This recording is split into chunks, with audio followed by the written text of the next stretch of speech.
Good morning, my dear student. I am Ravi Singh, your science teacher. Once again, present here to teach you the first chapter of chemistry, that is matter in our surrounding. In earlier classes, we learnt about the states of matter.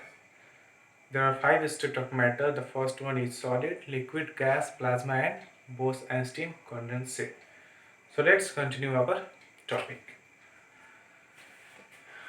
BEC, that is Bose-Einstein condensate. This is the fifth state of matter. This is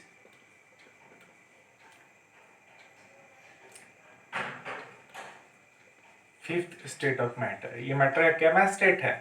पांचवा, fifth state of matter. This is the fifth state of matter made bye. देखिए, दो चीज था. उस दिन पहले पढ़े थे हम लोग प्लाज्मा के बारे में. प्लाज्मा में क्या कर रहे थे?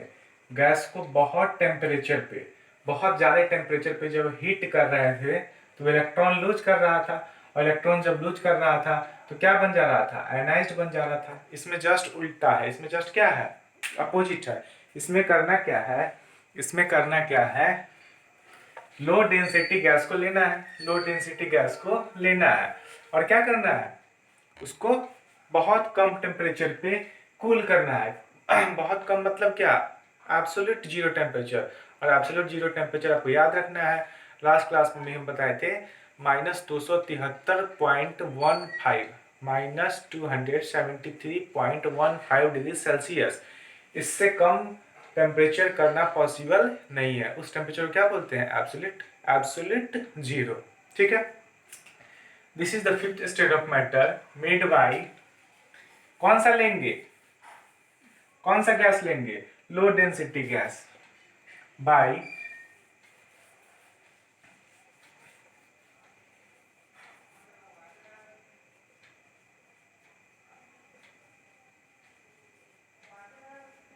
keeping low density gas to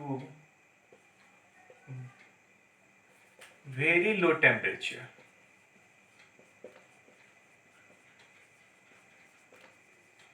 क्या बोलते हैं उस टेम्परेचर को? Absolute zero.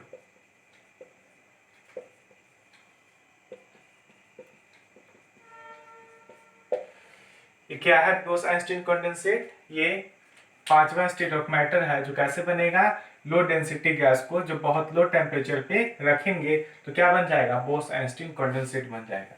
उस दिन भी हम बताए थे इसमें पार्टिकल्स इतने, देखिए टेम्परेचर को जब घटा रहे हैं तो सारे काइनेटिक वर्क एनर्जी क्या हो जाएगा? काइनेटिक एनर्जी क्या होगा? जीरो हो जाएगा. क्यों हो जाएगा? क्योंकि सॉलिड में देखे थे, हम पढ़े थे, जैसे सॉलिड है, पार्टिकल्स बहुत पास पास होते हैं. लिक्विड में दूर होते हैं, गैस में बहुत दूर होते हैं. इतना तो पता है आपको. अब जब टेम्परेचर हम बढ़ाते हैं तो ये क्या, हाँ उसी ने बताया था ना, जैसे मान लो कोई प्लेट लेना है, इसमें पानी है, ठीक है, पानी है. अब इसको हीट करिएगा तो क्या होगा? ये क्या होगा? पानी. और क्या होगा? वेपर बनेगा. वेपर बनेगा मतलब इसका जो लेयर है, ये लेयर ऊपर की तरफ उठेगा. क्यों? क्योंकि हीट दे रहा है. सेम यही केस है. तो हीट दे रहा है तो स्टेबल पानी भी क्या करने लगा? उछलने लगा. मतलब काइनेटिक एनर्जी बढ़ गया, काइनेटिक एनर्जी इंक्रीज कर गया. बट जब घटाइएगा हीट कर गर्म पानी को टेम्परेचर घटा रहे हैं तो क्या होगा? स्टेबल हो जाएगा. उसके बाद और घटा रहे हैं तो क्या होगा? सॉलिड बन जाएगा, आइस बन जाएगा. तो जैसे जैसे टेम्परेचर घटाते हैं वैसे वैसे काइनेटिक एनर्जी क्या होता है? घटने लगता है. और जैसे जैसे टेम्परेचर को बढ़ाते हैं तो काइनेटिक एनर्जी हमारा क्या होता है? बढ़ने लगता है. क्लियर है? इस एग्जांपल से समझना है. पानी है, गर्म करना है तो काइनेटिक एनर्जी और बढ़ेगा क्योंकि पानी उछलेगा. और जब टेम्परेचर घटाएंगे काइनेटिक एनर्जी क्या हो जाएगा? बहुत कम हो जाएगा. सिंपल सी बात है. तो ये कब मिलेगा? लो डेंसिटी गैस को लेंगे और एब्सोल्यूट जीरो पर जब उसको ले जाएंगे तो हमारा बोस-आइंस्टीन कंडेंसेट बन जाएगा. और इस टाइम पे जो मिलेगा उसमें क्या होगा? पार्टिकल्स जो होंगे, particles remains very close to each other.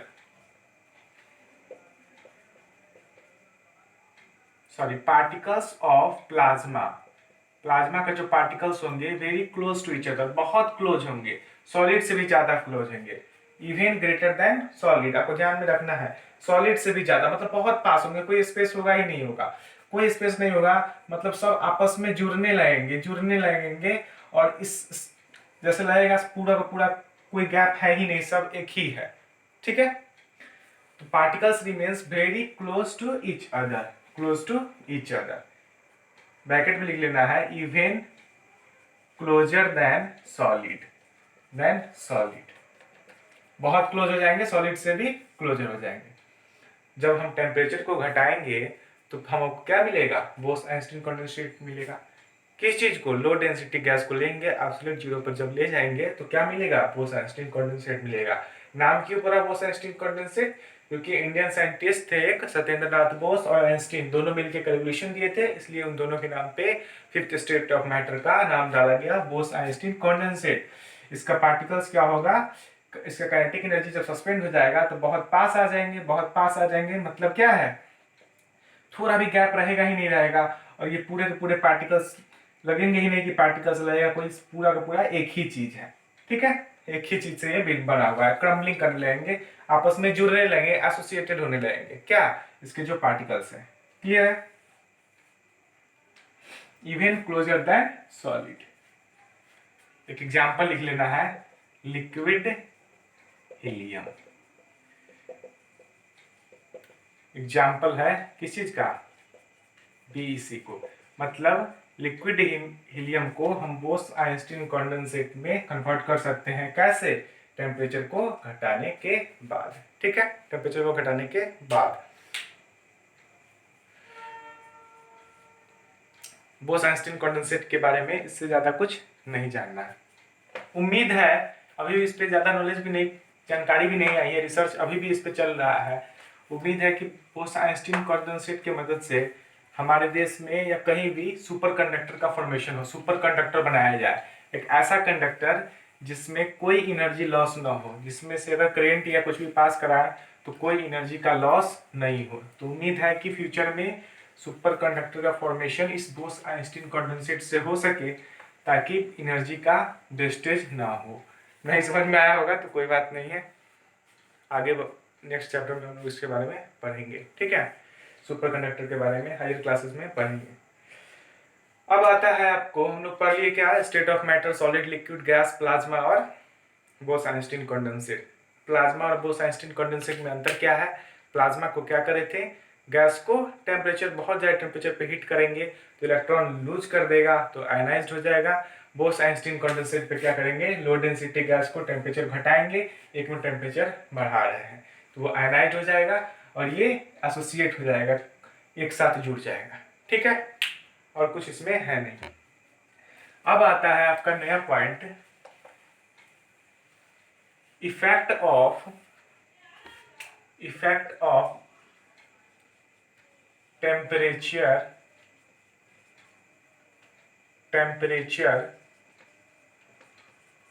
And pressure, effect of temperature and pressure. अब देखिए, अब पहले तो हम पढ़े मैटर का स्टेट, सॉलिड, लिक्विड, गैस, तीन मेन तो तीन यही है, और दो है प्लाज्मा और बोस-आइंस्टीन कंडेंसेट। तो अब उस दो को भूल जाइए, फिर हमको सॉलिड, लिक्विड, गैस पे ही आना है। तो हमारा अर्थ है कि सॉलिड को लिक्विड और गैस, क्या हम सॉलिड को लिक्विड में कन्वर्ट कर सकते हैं, क्या हम लिक्विड को गैस में कन्वर्ट कर सकते हैं या नहीं कर सकते हैं, इस चीजों को ध्यान देना है। क्या हम सॉलिड से कोई सब्सटेंस जो इसका स्टेट सॉलिड है उसको लिक्विड में कन्वर्ट कर सकते हैं, लिक्विड को गैस में कर सकते हैं, गैस को लिक्विड में कर सकते हैं, लिक्विड को सॉलिड में कर सकते हैं या नहीं कर सकते हैं, तो बिल्कुल कर सकते हैं। आप सबको पता होगा, होता भी है, कैसे नहीं पता होगा, सबको पता होगा। जैसे फॉर एग्जांपल लेना है सॉलिड आइस, कोई बर्फ का टुकड़ा है, वो क्या होता है, सॉलिड होता है। इसको हम अगर हीट करते हैं तो धीरे धीरे पिघलेगा तो क्या बन जाएगा, लिक्विड बन जाएगा, लिक्विड बन जाएगा कि नहीं बन जाएगा। और लिक्विड को और हीट करेंगे तो क्या होगा, क्या बन जाएगा, गैस बन जाएगा, क्लियर है।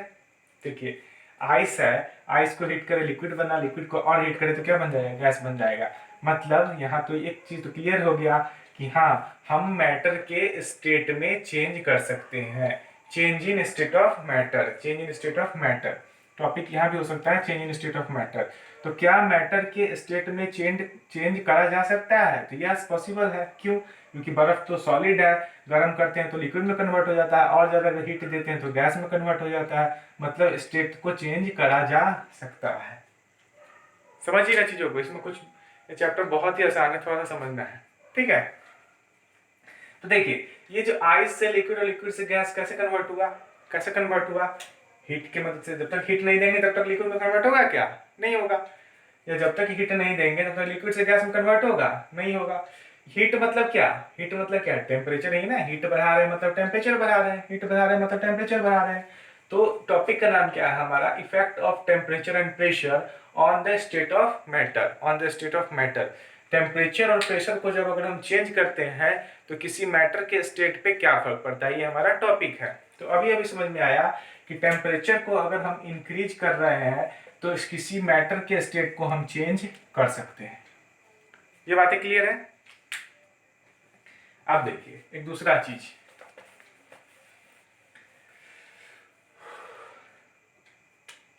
एक चीज और है, सॉलिड में जो पार्टिकल्स होते हैं वो बहुत क्या होते हैं, क्लोजली पैक्ड होते हैं, बहुत नजदीक होते हैं।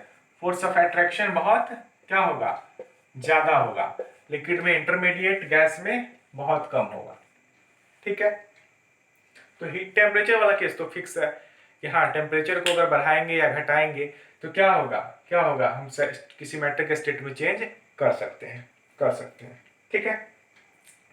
जैसे मान लो कोई वाटर वेपर है, वाटर वेपर है, ठीक है, स्टीम है।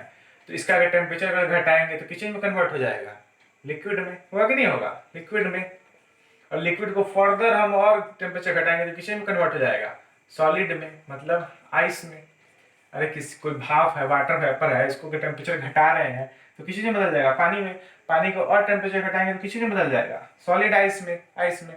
तो हम तो समझ रहे हैं टेम्परेचर को घटा रहे हैं तो स्टेट बदल रहा है, या इसी को उल्टा करें, बढ़ाएंगे तो सॉलिड आइस कन्वर्ट होगा लिक्विड में, और बढ़ाएंगे तो वाटर वेपर में। मतलब एक चीज तो कंफर्म हो गया कि टेम्परेचर को बढ़ाने घटाने से मैटर के स्टेट को हम चेंज कर सकते हैं। यहाँ तक तो किसी को कोई डाउट नहीं होगा। अब सेकेंड वाला केस पे आते हैं, प्रेशर को समझते हैं। प्रेशर को बढ़ाने घटाने से क्या फर्क पड़ेगा, इस चीजों को हमको समझना है, ठीक है। तो देखिए ये सॉलिड है, सॉलिड है। अच्छा एक चीज उससे पहले ऑब्जर्व करो, थोड़ा सा ध्यान देना। लिक्विड और गैस, लिक्विड और गैस में स्पेस के हिसाब से, स्पेस के हिसाब से स्पेस को कंसिडरेशन में रखना है। अब दोनों में अंतर बताना है। तो कह सकते हैं किसी स्टूडेंट से हम पूछेंगे और कोई कैरेक्टरिस्टिक्स भूल जाओ, बस स्पेस के हिसाब से बताओ कि लिक्विड और गैस में क्या अंतर है। तो कोई स्टूडेंट हमको बताएगा कि लिक्विड का जो स्पेस है वो गैस से कम होता है, लिक्विड के जो पार्टिकल्स है उसका स्पेस, उसके उनके बीच जो स्पेस है वो गैस से कम होता है। या ऐसे कर सकता है कि गैस के दो पार्टिकल्स के बीच का जो स्पेस है, इंटरमॉलिक्यूलर स्पेस है, वो लिक्विड से ज्यादा होता है, कर सकते हैं। तो यही ना इसका अंतर हुआ स्पेस के आधार पे कि इसका स्पेस ज्यादा, इसका कम, इसका ज्यादा, इसका कम। तो हम किसी तरह अगर मान लो कि गैस के स्पेस को कम कर दे, कम कर दे, तो वो लिक्विड बन जाएगा। बना सकते कि नहीं बना सकते, देखिए गैस में पार्टिकल्स का स्पेस ज्यादा, लिक्विड में कम, सॉलिड में कम, बहुत कम होता है, नेग्लिजिबल होता है। तो हम अगर मान लीजिए जबरदस्ती गैस का जो स्पेस है उस स्पेस को घटाएंगे तो लिक्विड बना सकते हैं, क्योंकि लिक्विड का प्रॉपर्टीज ये होता है। और बहुत पास ला दिए तो सॉलिड बना सकते हैं, बना सकते हैं ना। तो देख लीजिए सॉलिड में तो स्पेस है ही नहीं, बहुत कम है ही नहीं। तो सॉलिड है, ये मार्कर है, ठीक है, ये मार्कर है। इस मार्कर पर तुम कितना भी प्रेशर लगाओ, कितना भी प्रेशर लगाओ, what is pressure, anybody else, कोई बताएगा क्या होता है प्रेशर। प्रेशर बराबर होता है फोर्स बाय एरिया, प्रेशर बराबर होता है फोर्स बाय एरिया। एक पर्टिकुलर एरिया पर कितना फोर्स लगा इसको क्या बोलते हैं, प्रेशर बोलते हैं, ठीक है। नहीं समझ में आएगा कोई बात नहीं, आगे हम लोग पढ़ेंगे, ठीक है, फिजिक्स में। तो देखिए ये सॉलिड है, this is marker, this is solid state. अब इसको हम चेंज करना है, लिक्विड में कन्वर्ट करना है। तो प्रेशर कितना भी लगाएंगे, पूरा मान लो कि मशीन से भी प्रेशर लगाएंगे तो क्या होगा, लिक्विड में कन्वर्ट होगा? कभी नहीं होगा। कभी होगा? नहीं होगा। बहुत ज़्यादा प्रेशर लगाएंगे तो इस शेप साइज इसका डिफॉर्म हो जाएगा, ये सब इसका जो अभी गोला टाइप का है तो कुछ और नक्शा इसका बिगड़ जाएगा, लेकिन ये लिक्विड कन्वर्ट होगा? नहीं होगा। मतलब सॉलिड में प्रेशर अगर बढ़ाएंगे भी या घटाएंगे भी तो कोई फर्क नहीं पड़ने वाला है। क्यों? क्योंकि सॉलिड जो है इसके पार्टिकल्स बहुत क्लोज होते हैं, क्लोजली पैक्ड होते हैं, फोर्स बहुत ज्यादा होता है, ठीक है। लेकिन अगर गैस है, गैस में हम प्रेशर बढ़ा दिए, गैस के पार्टिकल्स के बीच अगर प्रेशर बढ़ा दिए तो धीरे धीरे ये पास आने लगेगा, पास आने लगेगा, पास आने लगेगा। और प्रेशर बढ़ाएंगे तो क्या होगा, पास आने लगेगा। जब बहुत प्रेशर बढ़ा देंगे तो लिक्विड के बराबर हो जाएगा, तो गैस किसी में कन्वर्ट हो जाएगा, लिक्विड में कन्वर्ट हो जाएगा, नहीं हो जाएगा?